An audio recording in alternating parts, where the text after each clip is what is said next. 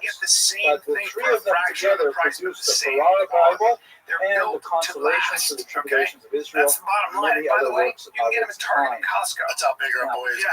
Head on over to TrueClassic.com and everything there. It's TrueClassic.com/fighter and get hooked up today. It's True Classic. Sorry, I wanted You know to what? read you. Don't worry, I only have I'm glad 4 that we have selections. I Magic read through them Mike already. back. This is Because guess the what, guys? beautiful This is dedication so popular. I to told them Doña it was going to be a Gracia game changer. Massi. They can't keep it in stock. It Publishing keeps is selling out. so I don't know. How long did it take us to get this? Forever. And we kept going, hey, I want my Magic Line Max. The Max is so good, they keep selling out. They can't keep it in stock. I don't want people knowing we have it in studio there because they're going to break in here. I'm telling you, once you try the Max, you can't go back. They keep selling out. That's for the modern high the performer. very illustrious Once you Lady get Doña once you Gracia get going, it's Massi. for the modern high performer. And so Samuel Risco writes,